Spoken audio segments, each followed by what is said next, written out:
Okay. Places, everyone. 5, 4, 3. Live from Central Queensland, it's the Boom Real Estate Podcast. Welcome back to Boom Podcast, Episode 3. Here with Paulie Murphy and Prudence. Thanks, Prue. It is great to be back again. Episode 3. Look at us go, hey? Do you know, historically, Prue, that most podcasts don't get past 3 episodes? That's the cutoff. Really? Yep. True story. That's really interesting. Yeah. What, they just lose momentum or they just kind of give up? No, or? they just give up. 3 is like the number. It's a certain percentage that once they hit 3, then they're out of there. So maybe it's just, seems a good idea at the start, and then, after doing it a few times, or maybe each week or once a month, they're like, no one's watching, no one's listening. Yeah, it makes so much sense. So you give up. Like everything in life, you just got to push through that little bit further, and then the gold appears. But I actually watched something the other day. She was saying the same thing. She's obviously got a really good account now. She's with momentum, but same thing. It was very slow. Yeah. It was very slow going at the start, but she persevered, kept going, and then now, like, the hard work paid off. That's everything in life, isn't it? Yeah, it is. But we live in such a now generation or time where everyone wants everything right now, and they're not willing to put in the effort to go through the hard times and struggle and learn new skills and do all that sort of stuff. So, and that's when all the fun comes, is when you get through that really hard period and come out the other side, and you actually develop some skills. So now you know what you're doing, so it becomes more fun, and you start seeing results. Yeah. It's very much like real estate. Yeah, it is a bit of a tester, isn't it? Yeah. Like I remember even coming to work, like on my first couple of days, I was nervous. Yeah. And I was like, I was in a pretty bad mood those days. I thought you were pretty good. I'm just joking. But yeah, same thing. And like the mental talk. Yeah. You feel a bit defeated, and then you really got to just keep talking yourself through it. And then it's like what you say, as soon as you just get that little reward, you start to feel good, and then you keep going. Yeah, I reckon with jobs, just for me, probably 3 to 6 months if I started a new role, before I felt comfortable in that role. So, it does take a while. It takes a while, and just to gel with the people, know your role sort of thing, understand what's required of you, start to become proficient at it. It takes time. And then usually you get, for me in particular, I'm usually 6 months in, and then I'm like, all right, now we're rolling along. I got this. I feel confident. I'm fitting in. I know what I'm doing. I can push to be better now. Like the first sort of 6 months is always just about learning. Yeah, and definitely. trying to not be the odd penguin out as well. Just try and huddle in with the group. Yeah, don't get sort noticed. Of thing. I know, get noticed, but just probably it's a tough one. Depends on the role and everything as well. Yeah, very true. I wanted to pick your brain today. So okay, cool. I've been noticing I like to talk about like what's relevant. And I've noticed a lot. So people, obviously, in where we are, Rockhampton especially, I'm not sure how it is elsewhere, I'm sure it's the same, but continue. I wanted to see, or try and get some advice from you with people trying to find a real estate agent to go through, because there is just an abundance out there at the moment. Like, I was blown away. I was watching a post, someone asked for a suggestion for a real estate agent to sell their home, and they were just bombarded, hundreds of comments. And I thought, if I was that person, how would I pick? Yeah. Like, how do you pick? Probably in that circumstance, like social proof is usually what they go off. So if they know someone that's used someone and they've had a good experience, then they typically would be swayed towards using that person as well.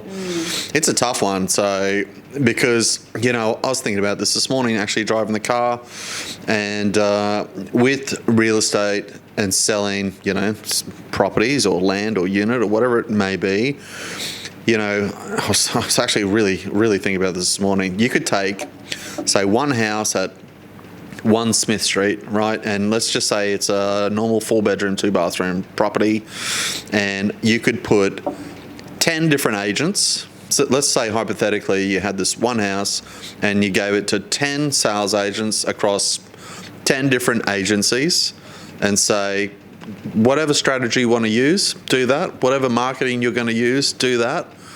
Whatever it's going to be. So if it's going to be auction, private treaty, a timed thing, if it's going to be, crazy marketing on social media, if it's videos, photography, whatever, if it's, it's going to be, a timed sale, I reckon you'd get 10 different prices at the end of it. Yeah. Because everyone's going to sell differently. Yeah.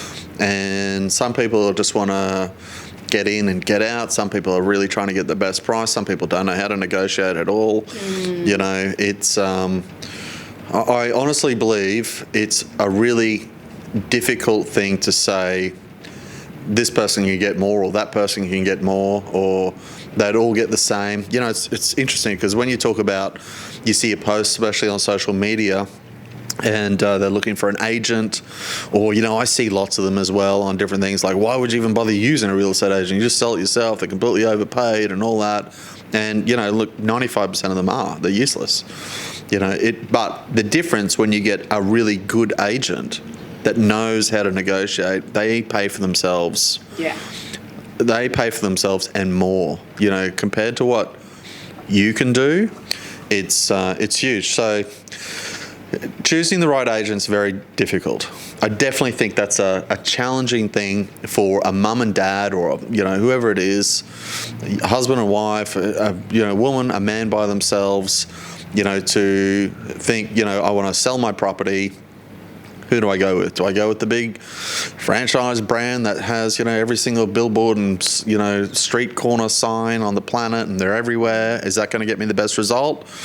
Do I go with the small independent? Do I go with the run-of-the-mill? Do I go with a woman because I want a woman to sell my property? Do I want an older man to do it? Do I want a 20-year-old kid selling my property? Yeah. It's a tough decision. So you're really going to definitely have personal preference driving a decision. Yeah, I think you do in anything, because you're always thinking, I'd love to help this person do it, or, my preference is to lean this way for some reason.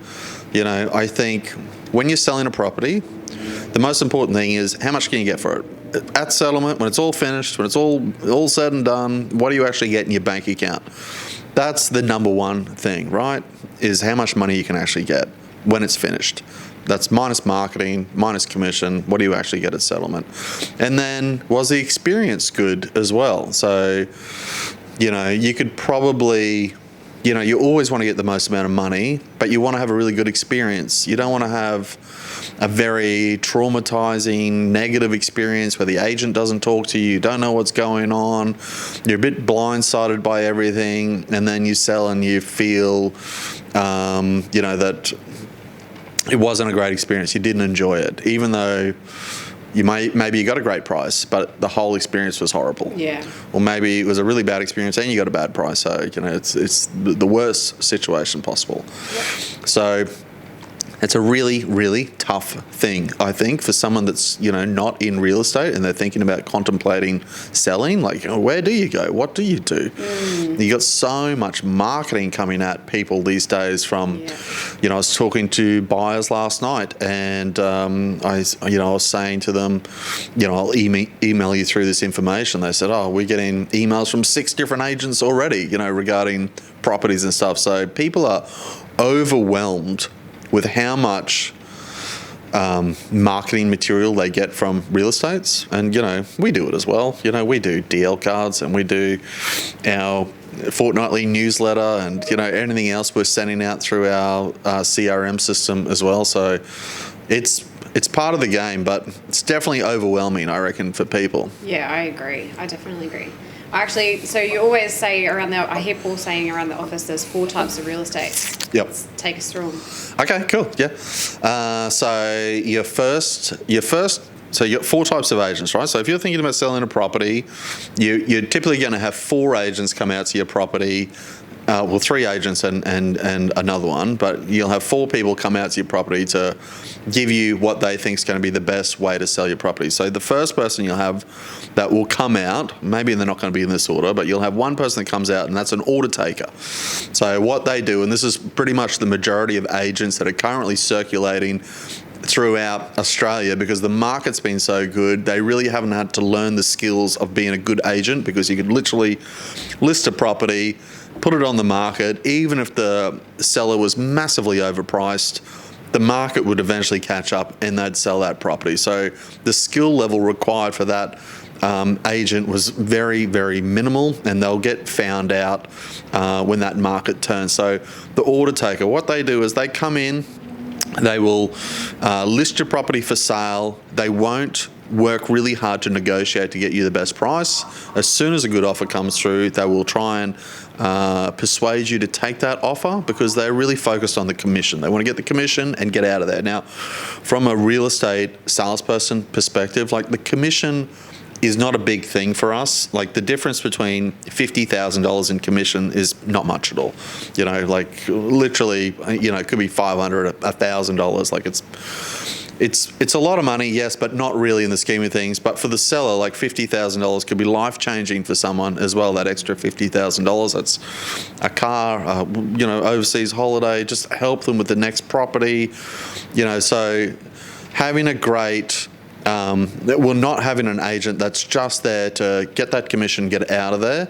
You want someone that's focused on you, right? That's going to get the best outcome you possibly can. Second is like a buyer's ally agent. So this is an agent that will come in, very similar to the order taker, list your property, get it on the market, and then once they start doing inspections, or even prior to the inspections, they'll start talking to buyers to get them through the property, and they'll work harder with the buyer to try and get the buyer to get the deal, because they think the buyer might have a property for sale as well. So now they're working in conjunction with the buyer instead of the seller, because that's who pays them, is the seller. Yeah. They're working with the buyer to get the buyer the great deal, so that then they get the buyer's house to sell as well. So they're getting the 2 commissions, you know, instead of looking after their seller to make sure they get the best price. So you got an order taker and you got a buyer's ally. So these 2 is definitely 2 agents you do not want selling your property.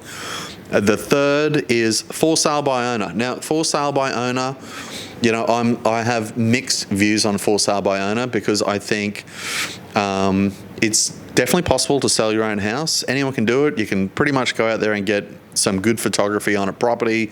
You can still get it listed on the major portals like REA and Domain. You can put it up on social media as well.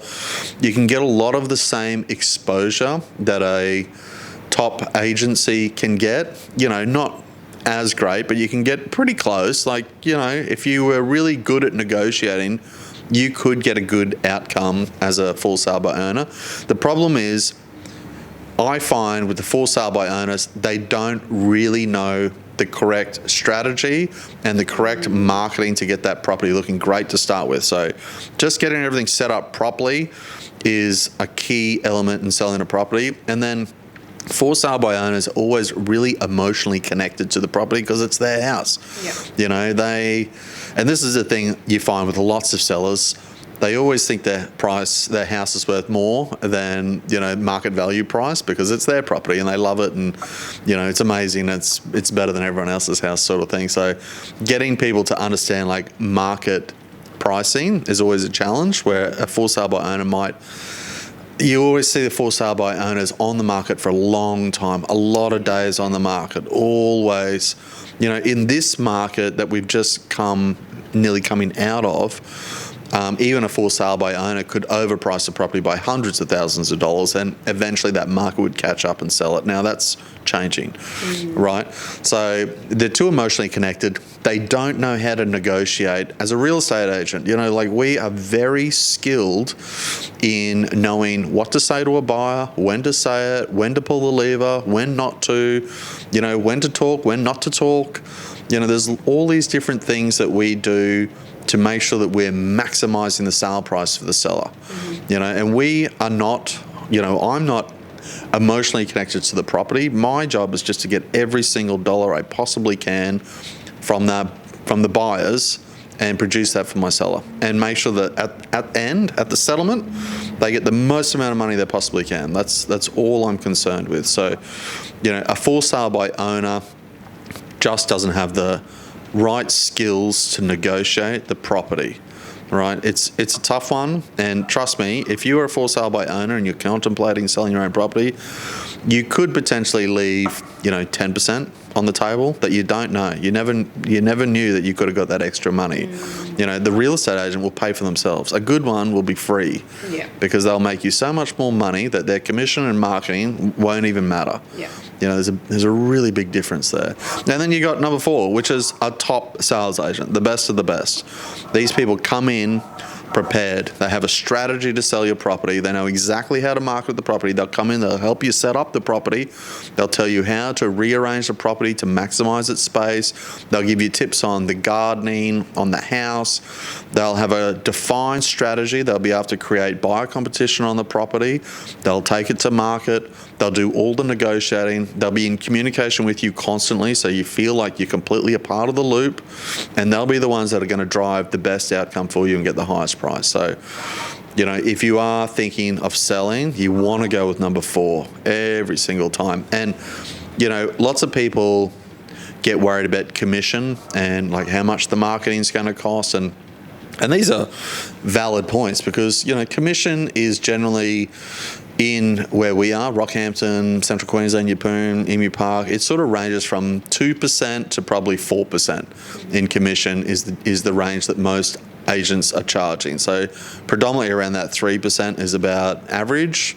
There's some up to 4%, and there's some that probably do it for 2%, right? So, and the marketing's pretty much the same, I'd say, as well, depending if you're like premierrealestate.com on Platinum, which we are, so they're a bit more expensive to put a listing up. But so let's just say you're doing the full package of marketing. That's probably between $3,000 to $5,000 in marketing, and then your commission. So, that extra 1%. Say if you're paying an agent 3.5% to sell your property, it sounds like a lot of money. Especially, let's round it down to 3%, so my maths is good. Okay, I don't want to do 0.5%.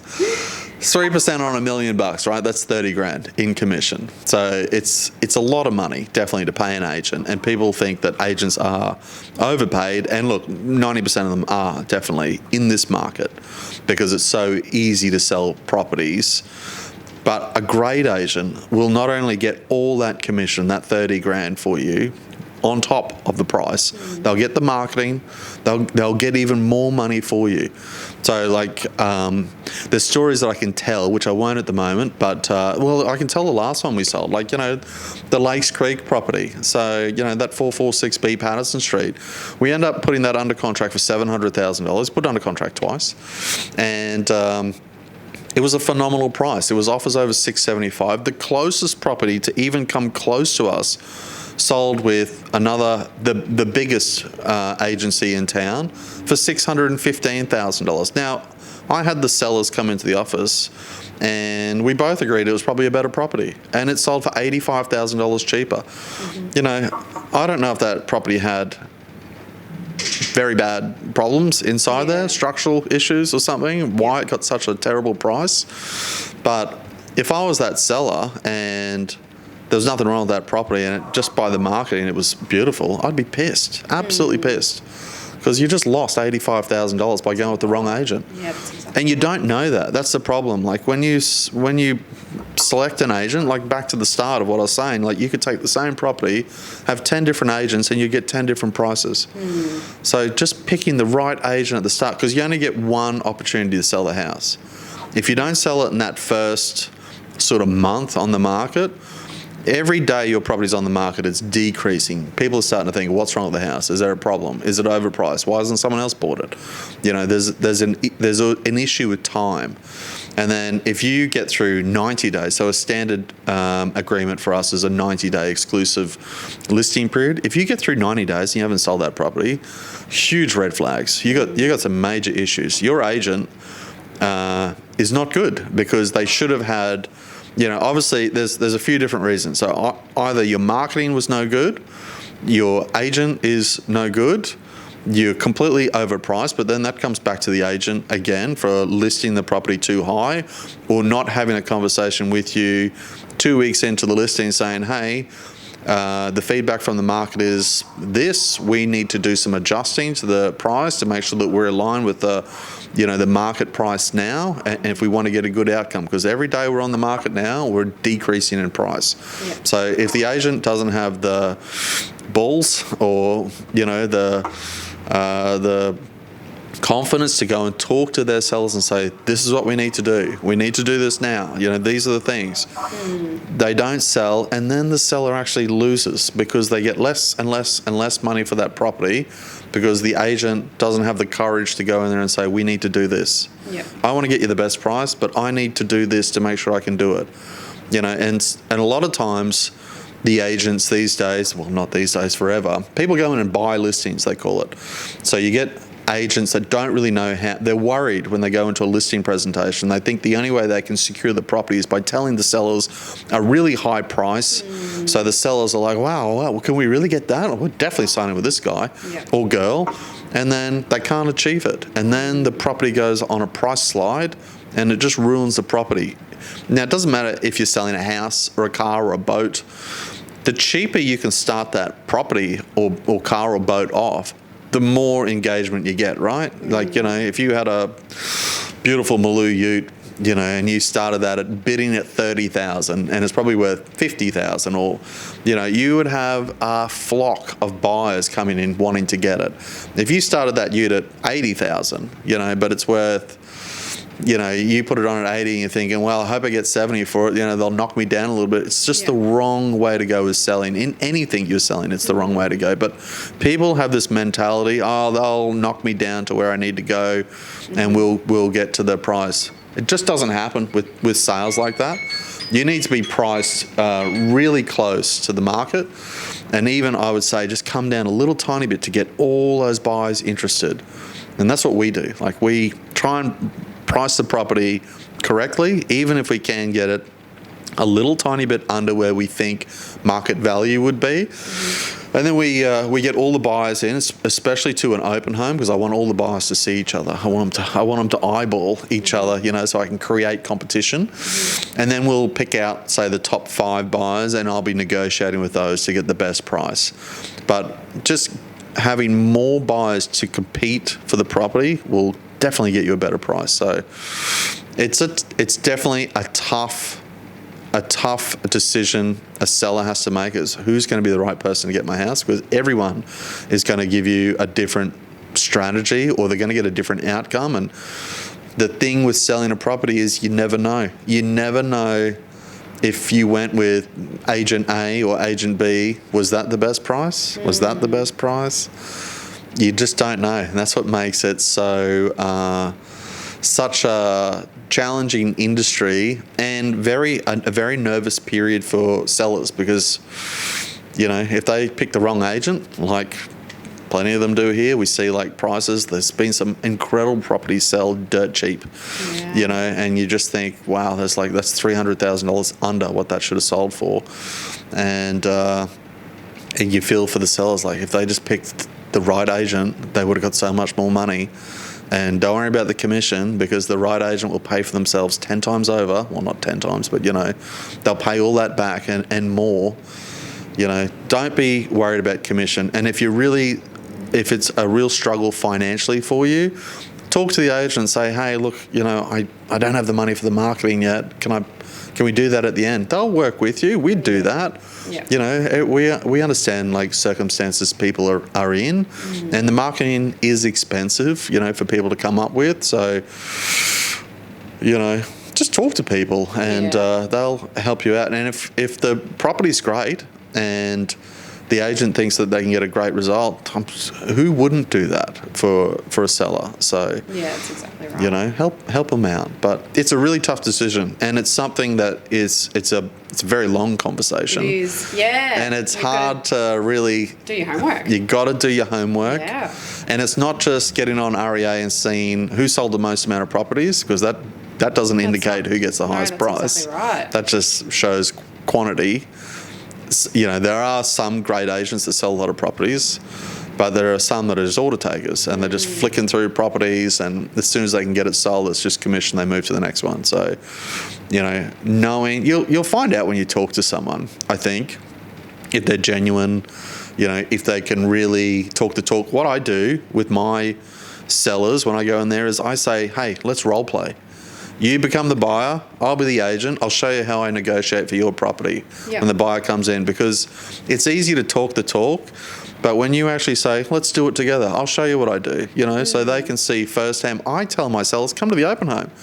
You be there. I don't mind. No one's going to know you're the seller. Come in, listen to what I do, so that they can see how I talk to people to make sure that I am extracting every single cent.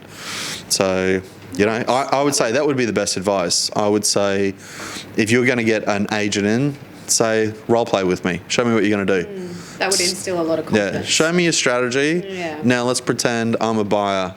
Go, and I'm going to ask you all these questions, and let's see how you respond to them, and then that would be a really good indication of, is this person competent? Do we think this person's going to get the most amount of money for us? And that's what it all comes down to. That's a great question to put forward to, Prue, I just have lots of great questions. I love it. No, like when you're getting a sales agent in for an appraisal, that would be a really good question to hit them with. Absolutely. Like, show me how you're going to deal with this. You know what? They always say that real estate's like acting in a way as well. Like, Ryan Serhand, who's one of the biggest real estates in the world now, and he came from acting, and he says, it's all like acting. It's all that yes and, you always got to be ready to go. Yeah. And I think what a great way to put your agent on their toes immediately by saying, show me. Let's go. It's like acting. Let's do the scene now. You show me what you can do. Love it. And be tough with them, be tough and see how they're going to respond. And you'll get a really good indication of what they're going to be like at an open home or with a buyer. That's exactly right. Let's show me how you negotiate. Can they handle the heat? Yeah. I'm going to, let's say the property's whatever, $500,000, and I'm going to offer $350. What are you going to say? Get them to show you. I think you'll figure out if they're a good agent or not. 100%. And I love that stuff. So I say to mine, let's role play. I bring it up first so I can show them, because it's a skill that takes time to learn and be really confident at it and know what to say. No, well, that was really great information to bring forth, especially for sellers who are inviting sales agents to come out for appraisals. We know a lot of them will get 2 or 3, so that's a really great information to have on your side when they're coming out. Like, hit them with it. Yeah, definitely. Yep, I reckon it's the best way to go. Get them to show you what they can do, and then you can make a decision if this is the right person or not. Brilliant. To sell your house. Brilliant. Thanks, Paul. That's actually great information. You're welcome, Prue. Look, I got plenty more great information. Well, bring it forward next week. Thought I'd just talk and then pause. Gets me every time. Awkward way. Whose turn? Mine? Good. It's only episode 3. We'll get better and better. We're always improving. I watched the first episode and I was like, fuck. Yeah, we'll watch this one and be like, ugh. Same with that. Well, thanks for tuning in, and we'll catch you next week. See ya. Cool.